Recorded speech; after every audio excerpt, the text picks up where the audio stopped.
Assalamualaikum warahmatullahi wabarakatuh. Salam sejahtera untuk kita semua. Om Swastiastu, salam toleransi. Perkenalkan, saya Christian Tering, pustakawan ahli pertama di EKN Manado.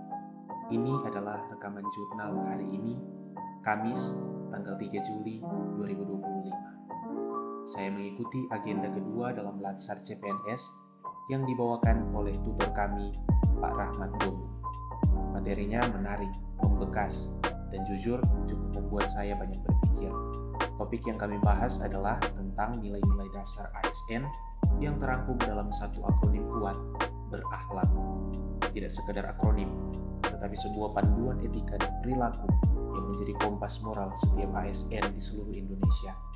Kami membedah satu persatu nilai-nilai itu, dari berorientasi pelayanan hingga kolaboratif.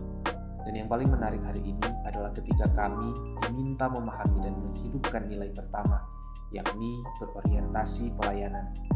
Kata tutor kami, pelayanan itu bukan cuma menyambut orang dengan senyum, tetapi menyentuh hati mereka dengan sikap, kecepatan, dan kualitas solusi. Ada 3 kata kunci yang kami gali dalam nilai ini, yakni responsivitas, kualitas, dan kepuasan. Saya pun diminta merefleksikan apa yang sudah kamu lakukan selama 1 bulan ini sebagai CPNS.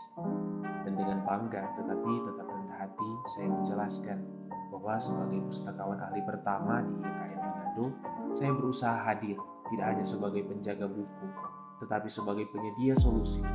Saya memastikan pengelolaan administrasi perpustakaan berjalan tertib dan efektif. Saya melayani mahasiswa dan dosen dengan sikap terbuka, cepat dan ramah. Bahkan ketika ada isu teknis atau kebutuhan yang mendesak, saya hadir tidak hanya menjadi pemberi jawaban, tetapi memberi kepastian. Responsif, ya, saya selalu tanggap terhadap kebutuhan pustaka. Kualitas, saya terus memperbaiki sistem layanan yang ada. Kepuasan, itu yang saya jaga, karena wajah perpustakaan adalah cerminan pelayanan akademik kampus. Di akhir sesi, kami diberikan 2 tugas, membuat video kelompok tentang tokoh ASN inspiratif dengan nilai berakhlak dan juga journaling individu. Itu yang saat ini saya lakukan tentang materi hari ini. Dan jujur saya bersyukur karena Latsar ini bukan sekedar pelatihan administratif, tetapi sebuah proses perenungan tentang siapa saya sebagai ASN dan apa yang saya perjuangkan. Hari ini bukan hanya belajar, tapi memperkuat identitas pengabdian. Saya tutup jurnal ini dengan 1 kalimat.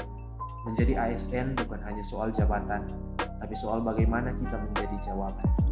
Terima kasih.